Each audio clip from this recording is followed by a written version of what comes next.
Ladies and gents, thank you for joining us on Next Level Radio, episode number 61. We have been absolutely rolling from the start. We started off a little shaky with just awkward high school interviews, and now we've got to where we're at today, 61 episodes in. That's releasing one a week. That's 61 weeks. If I had to tell anybody anything, it's just start. Just do it. Whatever it is, just start it.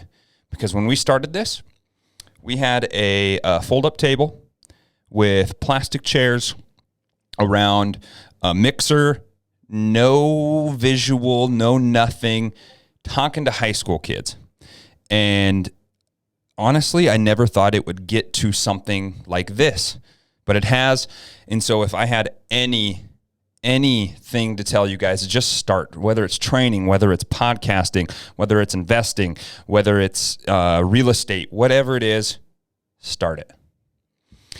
And today we wanted to start out the episode with a few reviews. So we had 2 more reviews since last week's podcast, and very thankful for that. We wouldn't be anywhere where we're at today, which isn't very far, but we wouldn't even be close to that if it wasn't for these people rating it. We got a 5-star rating some crazy way. I don't know how.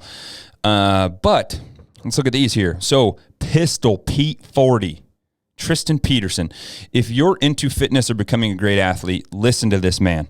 Has a great knowledge of building an amazing athlete. Love to listen to these podcasts. Appreciate you, Pete. Then we get to my boy, Nick Cotry, a dirty slot back in the day. Dirty. We had him, Seth Evanuk, Austin Brown. Stop there. That's an all-star group. But then you add JPK. We add Tiger Fry as a youngster back then, dude. We were rolling. But anyways, Nick Cotry. Colby is a leader, and his content is informative and entertaining. If you're looking for something to listen to and gain perspective, this is your guy. Good talks, good coaching, and a good man. I appreciate it, Nick. Again, we would not be anywhere without you guys, so shoot us a review. The big thing that we're trying to get into now is YouTube. Go to YouTube, Next Level Training, hit the subscribe button. Even if every time it comes up, you just push it away, I'm good with it. Subscribe. I think we have over like 25 right now, which is on the low end. But guess what? It's all up from here. That's all we can say.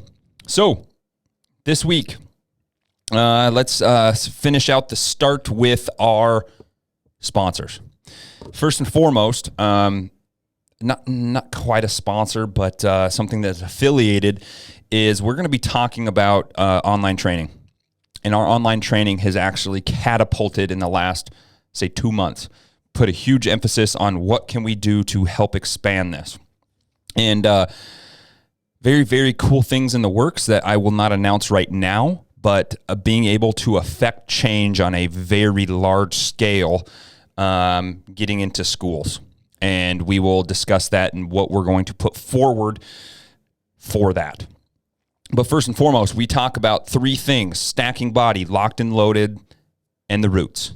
The roots, foundational. Do not mistake this for easy. Foundational. Very, very simple but hard linear progression, going through Olympic lifting, going through weightlifting, getting you guys familiar with the barbell, familiar with changing directions, familiar with sprinting quick, and handling heavy load. That's it. Then you get into locked and loaded. This is for the door kickers, the gunslingers, the weight moving, just savages that do not take no for an answer, and they have to perform every day. So if you are slower in your job, not as reactive in your job, that can be life or death, or lesser consequences that still ring true. So locked and loaded is for the athlete, the former athlete, and the people that have to perform every day. Stacking bodies, again, this is all about heading to the lake, smashing White Claws, being chiseled up, stacking loaves of bread on your neck, having biceps the size of Arnold, and having hamstrings the size of Texas. That's what stacking bodies is about, looking the best, getting after it. And then lastly, you guys, we talked about this last week, and we had a few people reach out. it's much easier for you to listen to the podcast, get 20% off of supplementation than me training you paying me a premium and then getting 20%. So listeners of this podcast get 20% off of Nutridyne, medical supplements, looking at underlying issues of disease and performance. Their testing is second to none. Their quality is second to none. Some of Nutridyne's supplements are used in hospitals. Find me a supplement company that has the use of their supplementation pre and post surgery in hospitals. It's Nutridyne. That's it. Okay. So 20% off. Like I said, bang, bada, boom. We'll get after it. So today, without any further ado, we're here now, ladies and gentlemen. What we are going to talk about today is strength and conditioning in the military. What does it take to be a successful soldier? What does it take to be just the best you possibly can be at your job? And I start this entire conversation with my history. I have a very deep and deeply rooted family history of military. My lineage, my ancestry leads back to a tribe called the Longobardos or the Lombards. These people were savages, absolute savages, okay? This is a Germanic tribe. A lot of people mistake these people for the Vikings, the true original Vikings. That's how savage these people are. So as the Roman Empire begins to crumble, as their reach begins to lessen, as it begins to crumble, the Lombards or the Longobardos or the Lombards come down from the mountains in Germany and they conquer everything. They're coming through pillaging, burning, killing everybody in their way. And their attempt is to get the entire Italian peninsula. So the Lombards came down, ended up getting to the Roman Empire, making a treaty with them. And long story short, they were just a bunch of savages. They took over. And then you get to more recent history, and my cousins, my uncles, my aunts, a bunch of people in my family are just deeply rooted in the military, Army, Navy, Marine Corps. And so I had a split, and I had a decision to make when I got out of high school. It was either go to the military or go play college football. I chose college football. I do not regret anything because of my experience. I don't regret it because of my college football experience being inherently negative. I regret it because I truly believe I could have been a good soldier. I truly believe I could have been a good soldier. However, would I have met my awesome wife? Probably not. Would I have got to do a business such as this? Probably not. Would I be speaking to you on this podcast? Probably not.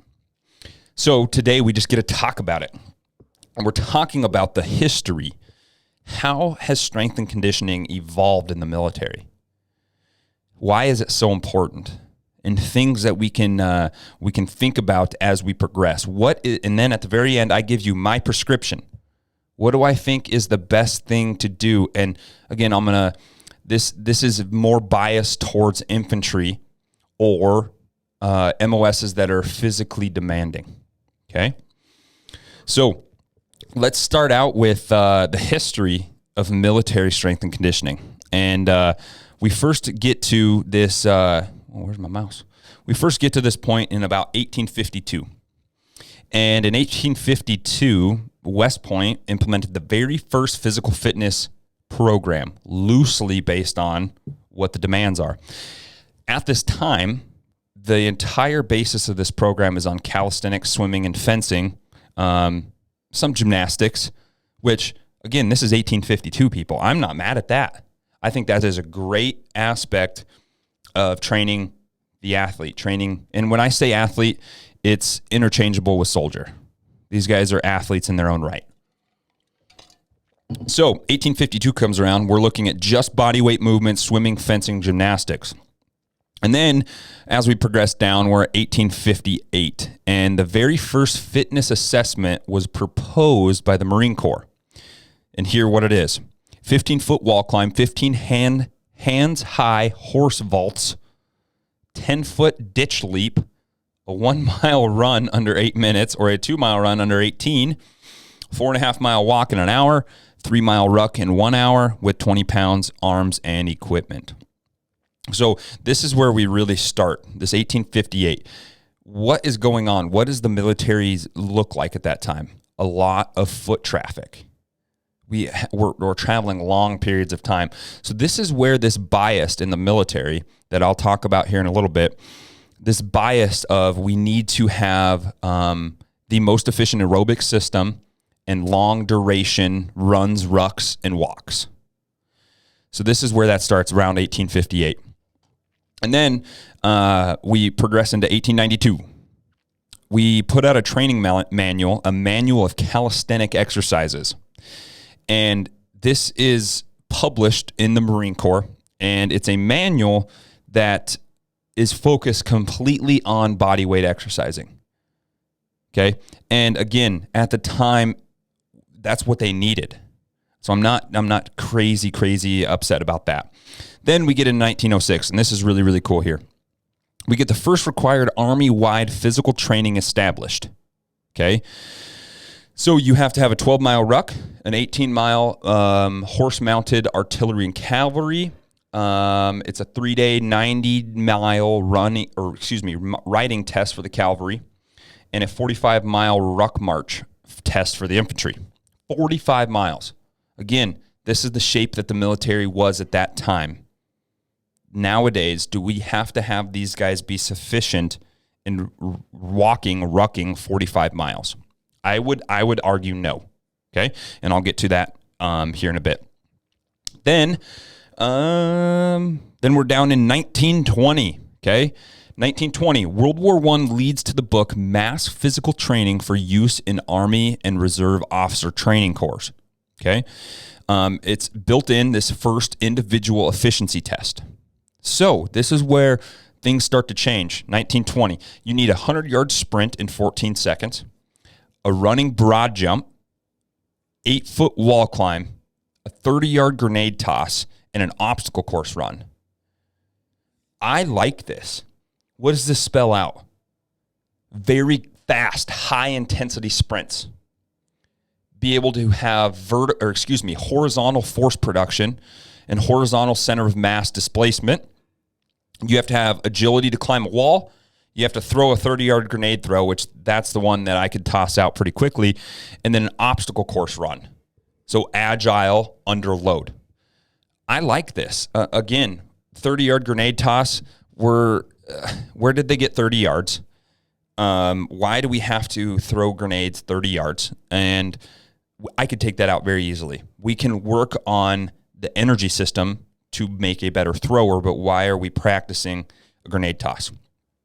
And then we get down to 1941, okay? So another field manual is posted. It's a 4-event fitness performance. Again, this is not required Army-wide at this point. So you have to have the 100-yard sprint, awesome. Running high jump, awesome. Running broad jump, awesome. And push-ups. This is a great test for these times. This is a great test. They lowered the 100-meter sprint time by 1 second. Now we have vertical force and horizontal force. And then we have a type of muscular endurance with our push-up reps. That, again, is nothing too terrible at that point. I'm going to jump a few years here because things just started to get wild and crazy with 7 to 12 different tests. But we're going to jump to 1965. And in 1965 is the very first mandatory all personnel, all MOS, semi-annual fitness testing. So now we're looking at, we need a baseline. We need a soldier to meet these requirements to be successful. So now we have a very big focus on what makes these people successful. So 1965 is a big pivotal year for strength and conditioning and the implementation of semi-annual fitness testing.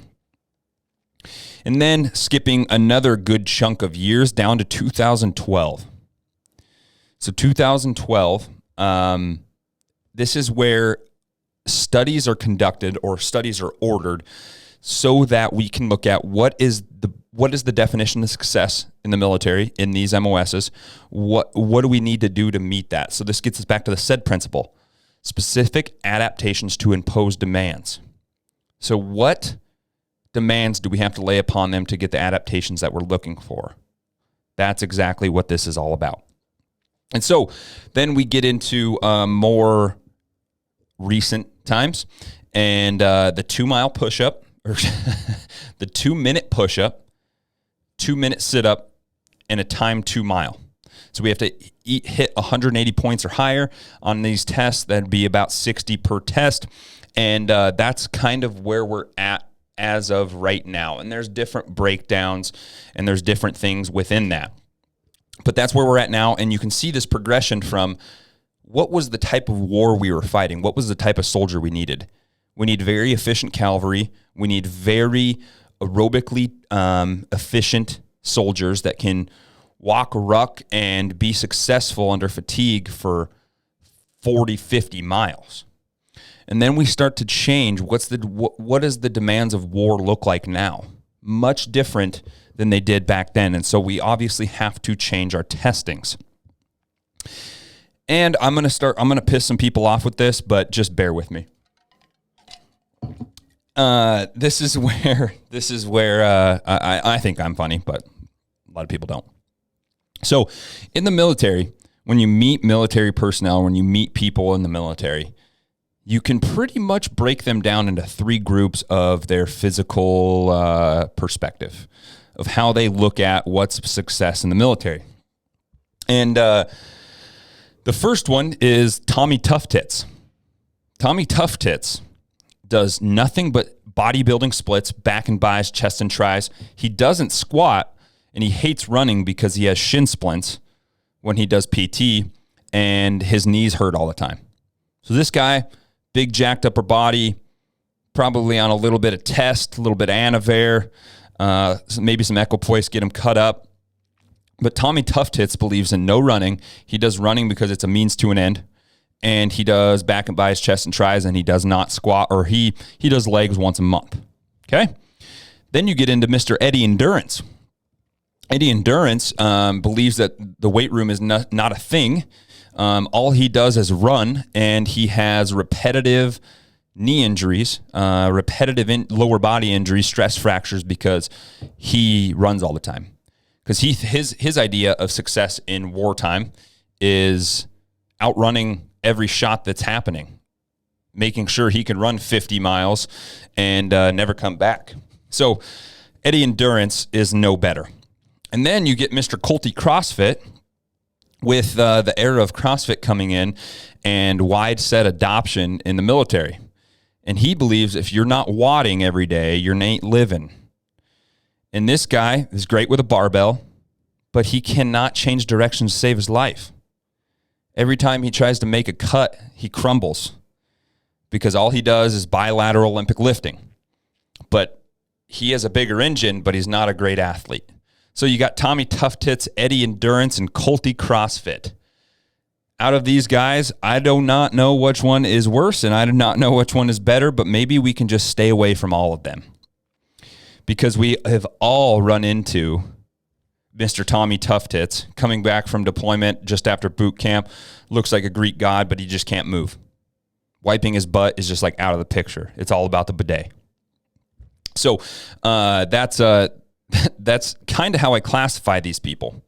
And again, if you are somebody that is training for performance and you do not fall within Tommy Tough Tits, Eddie Endurance, and Colty CrossFit, I'm sorry. Come message me. We'll turn you into a better athlete. Sound good? So then we move on to what are some problems with the testing? What is the problems with the actual training modalities that we encounter right now in the military? And I wanted to show you guys this article, this published research article, and this meta-analysis is actually the opposite argument of mine. So this is actually arguing for what they call high-intensity functional training, or CrossFit, for military personnel. And so there's actually some really good things in here, and there's some really bad things, and I'm just going to tear it apart. I want to show you guys the opposite argument and possibly deviate and show why possibly this could be a better alternative, okay? So this is the benefits of high-intensity high-intensity functional training fitness programs for military personnel. This was published in 2016, so fairly recent. But anyways, they are looking at CrossFit and the benefits behind that as compared to traditional bodybuilding splits or traditional aerobic work that the military is known for. So I have some things highlighted here for us. All right. So just a few things right off the bat. Without reductions in fitness outcomes. For example, they found that 75 minutes per week of high-intensity functional training, circuit training, resulted in improvements on all measures of Air Force fitness tests, push-ups, abdominal crunches, and 1.5-mile run, and waist circumference. In contrast, participants in a traditional military fitness program showed no improvements despite logging 240 to 300 minutes per week. So what this is saying that traditional training modalities they paled in comparison to this HIFT training, which is CrossFit. And what I look at is the reduction in time. So the CrossFit group only trained for 75 minutes per week. The other one was 240 to 300 minutes, okay? This gets us back to what's wrong with the testing. So the testing at that time for the Air Force was push-ups, abdominal crunches, 1.5 mile run, and a maximum waist circumference. That test does not test if you're a good athlete, does not test if you're a good soldier. So my argument is, even if the training's better, the testing's wrong, so we're training for the wrong test, or we're training for the wrong end goal. So why does that make it better? It doesn't. It makes it better at doing crunches. And that's what we've talked about. It's going to give you a great engine, but is it going to make you change directions better, have better rate of force development, sprint quicker? No. So that's my argument with that. The reduction in time is awesome. We can get more work done in less amount of time. However, is that work going towards our end goal? I would argue no. Then it found that a 45-minute HIFT per session program resulted in significant fitness improvements on Army physical readiness test when compared to the standard 60-minute APRT. So they just said it in here. Resulted in significant fitness improvements. Fitness does not make you a better athlete. Performance makes you a better athlete. So I would argue that this is incorrect. Why are we looking at having better fitness? We need to have a better aerobic base. We need to have a better anaerobic production. But why are we measuring fitness? These guys don't need fitness. They need training. They need performance. And so that gets us back to the same thing there with that. So participants in the CrossFit condition demonstrated more significant fitness improvements than those in the traditional exercise group. Again, I don't need to talk about that. So this one here is move from one covered and concealed position to another, lift a weight from the ground, drag a casualty to safety, conduct a firearms carry, engage in continuous movement under combat load, and climb over a wall. Unfortunately, noted that the Army's current physical fitness test failed to adequately assess a soldier's ability to perform these basic combat tasks. An example of fitness test based on BFPT in the Marine Corps fitness test, the CFT has three parts: an 880-yard sprint, a 30-pound overhead ammunition can lift for 2 minutes, a 300-yard shuttle, which involves combat-related in between, casualty drags, ammunition resupply, grenade throwing, and agility running. Again, is this test exactly what they need? I'm not bad about some of this. The 880-yard sprint, I'm really not mad about that. I would rather have an 880-yard sprint than a 4-mile run. Okay? So I'm not crazy mad about that, but as we progress down, the Marine athlete should be prepared for the physical challenges of combat with a program that develops both GPP and specific physical preparedness, a program that integrates strength training based on functional compound movements with multidisciplinary speed, agility, and endurance training. Bang. I guarantee that sentence That sentence right there was written or wrote, whatever phrase you need to say, by a strength coach. Because we need GPP, we need specific physical preparedness, and we need multidisciplinary speed, agility, and endurance. So we need strength, power, hypertrophy across multidisciplinary movements, but the only thing they missed was change of direction, different planes of motion, and different intensities. But that is the best sentence that's in this entire article. Then this is where I get a little bit fired up. One austere workout involved 4 rounds for time of 50 squats with a 5.56 ammo can and a 600-meter run. So, here we go. This is not a workout. This is conditioning. This is a finisher. The fact that they use this as a workout is austere, not the workout itself. We have to look at, I made a video about AMRAPs and how they should be used. AMRAPs cannot be your end-all, be-all. They cannot be your workout. They cannot be your training day. That there is a finisher. That's conditioning. We can use that, and I'm not mad about it. 50 squats and a 600-meter run. What does that build? Aerobic base. This is not a workout, though. We're not addressing multiplanar. We're not addressing different intensities. We're not addressing changing direction. We're involving 50 squats and a run. That is what fitness is. This is not performance, and that's where the difference needs to lie. Okay? Again, at the very end of this, I'm going to give you a prescription that I believe to be the best in the world. Okay? So comparing a HIFT exercise program with a traditional moderate intensity aerobic and resistance training, so aerobic running and weight room stuff, in a randomized trial found that the HIFT program had fewer dropouts and higher rating of exercise enjoyment compared to the ART group. This gets us to hormone production, the eliciting of certain hormones.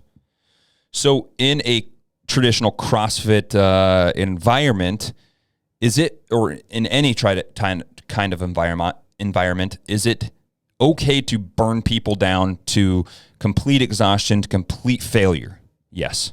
Is it okay to do that all the time? No. And the reason why they're having fewer dropouts and higher rating of exercise enjoyment is because we're having a hormonal response. We absolutely burn it down until we can't even frickin' walk anymore. Our hormones are jacked up. We wait an hour, we feel like Superman, Superwoman. It's because it's a hormonal response. We get addicted to burning it down until we're injured, until we're hurt. So when it says fewer dropouts, that's just people saying, I don't want to do this. Well, of course, these are hard-hitting savages. These are people that they wouldn't be in the military if they weren't. That is the reason why they had better, higher ratings and more enjoyment, is it's just a hormonal response. We're playing to the human biology. Then we're getting closer to the end here. We get down to the bottom here. They found a 16.2 improvement in body composition after 8 weeks of training among combat controller trainees of an HIFT approach. Does body composition equal performance? No. Does it have correlations to performance? Yes.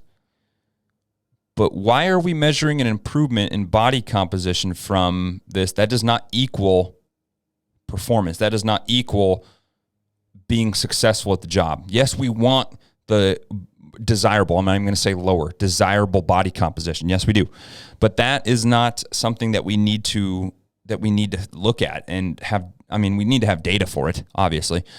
But to say that we found this improvement, well, no kidding, because you have aerobic work within it as well. So I'm just not too crazy about that.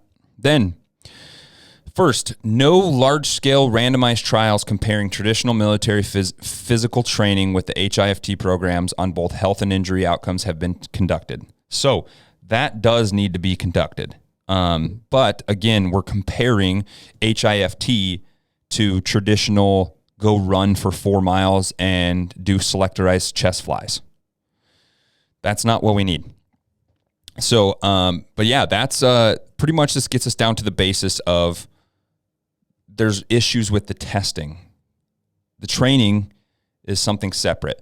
But if our testing is wrong and then we're training to a wrong test or an inadequate test, that invalidates everything. That invalidates our training, that invalidates our test. And so we have to look at the differences. This whole article could come back to the difference between fitness and performance. Unsuccessful and successful, life and death. We have to figure out that the difference between performance and fitness is in the details, is in change of direction, plyometrics, sprinting, multi-planar movements, all this stuff to give success to the athlete and the soldier. So a lot of that can be boiled down to just a few different things on there. So then we get into one last thing before I give my prescription for training here. So this gets us to injuries in the military, and this is quite staggering.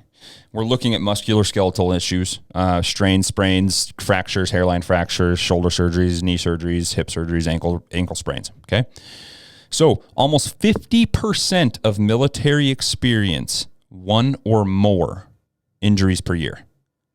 Upwards of 50% of military personnel, this isn't just actual infantry soldiers, experience one injury or more a year, okay? This resulted in over 2 million medical encounters and over 120 or more days of restricted work or lost duty time. That's money. That's a lot of money, okay? So when we talk about like, oh, we need to implement this for physical training and this weight room and this money and this equipment, we can, we're implementing that money and that time in those weight rooms, but we can cut down on over 200 medical encounters, 2 million medical encounters. So most of these are overuse strains, sprains, stress fractures, and most to the lower extremities. So what are we looking at here? We're looking at two things: not progressively overloading load carriage and not progressively overloading long mileage.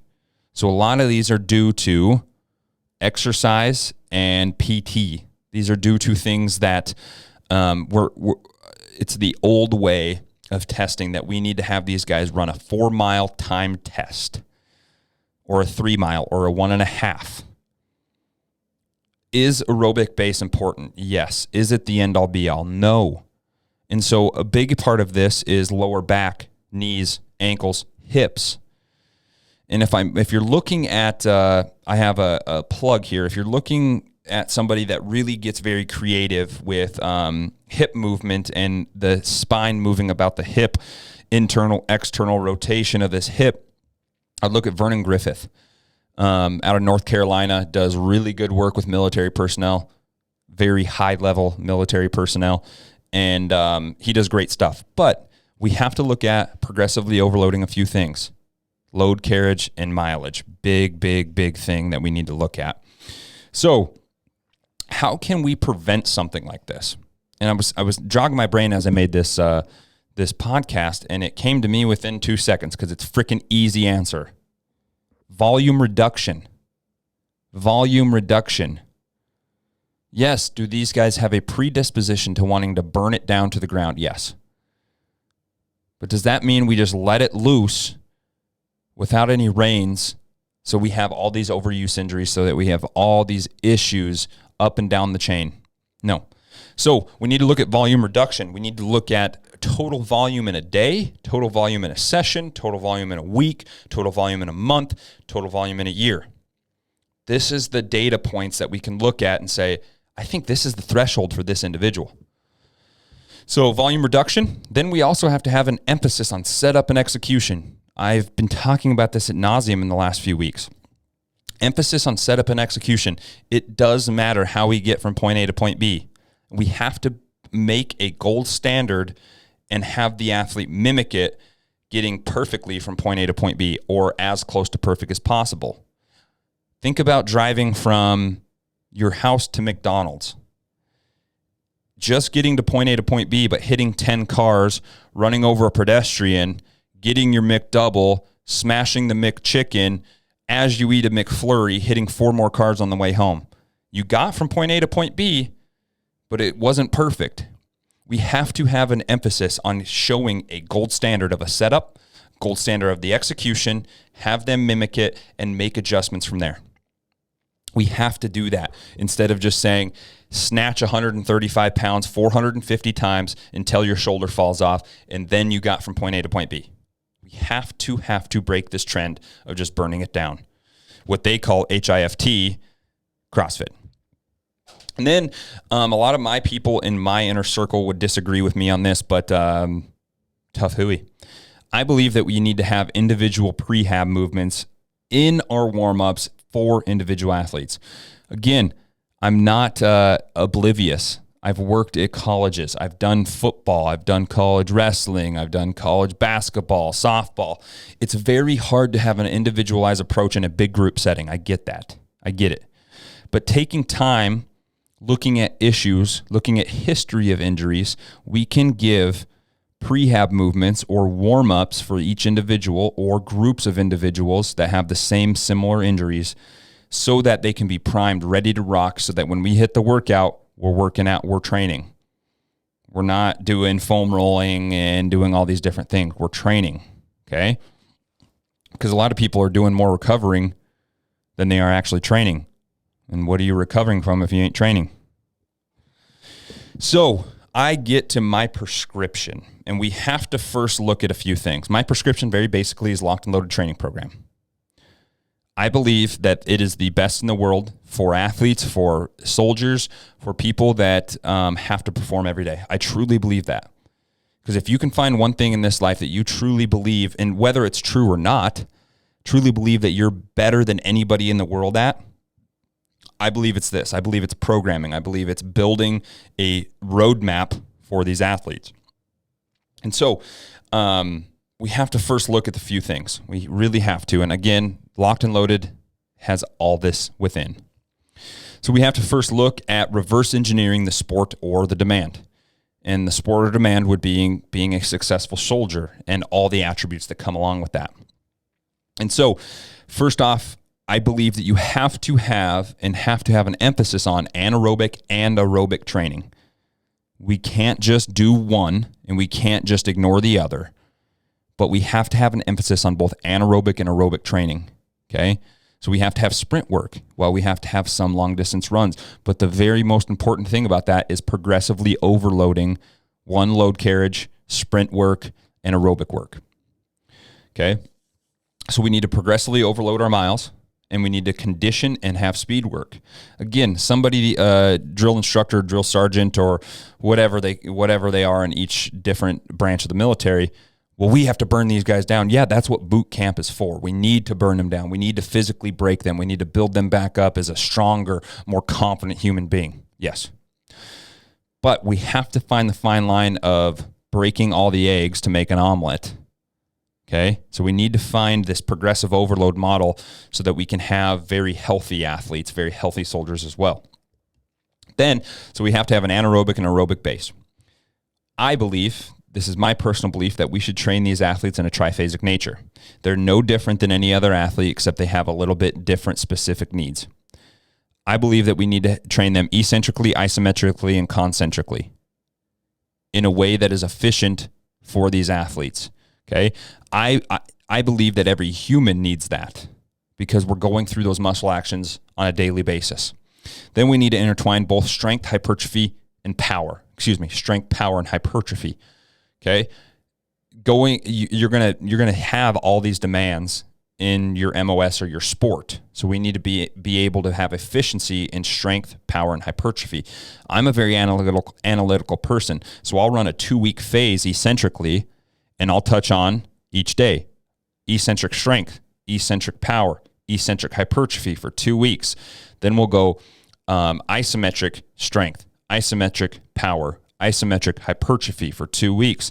And then I'll go concentric strength, concentric power, concentric hypertrophy for 2 weeks. Because then at the end of the training cycle, at the end of the year, I can look back and say, we worked on eccentric strength 10 times and isometric hypertrophy 8 times. What's the issue? How can we fix it and adapt the training model? That's just how my brain works, okay? Then most importantly, we need to progressively overload load carriage, okay? We need to start low, we need to build up, and we need to not only just increase the amount of load, we need to increase the miles, we need to increase the intensity, we need to increase the speed, and then we need to decrease the load as well. So we need to have the whole gamut of load carriage and mileage. And then probably something that's very left out. High level, high intensity plyometrics, low intensity plyometrics, plyometrics as a whole. Plyometrics are quite possibly the most overlooked and one of the most important things for a true athlete. Does general population need to do plyometrics? I would argue no. But for this specific role, I believe plyometrics are very important. Also, we need to work on change of direction. So we have sprint work, we have aerobic work, but we also have to have change of direction, okay? Not foot ladders, not, what are they called? Foot ladders or agility ladders, okay? We need to have true change of direction, being able to accelerate our mass, decelerate it, put a foot in the ground, and reaccelerate in the other direction as minimal amount of time as we can. So very basically, anaerobic aerobic training, triphasic nature, strength power hypertrophy, progressive overload load carriage, weightlifting, Olympic lifting, accessory work, plyometrics, and change of direction. We need to have all that. And where can you get all that? Locked and Loaded.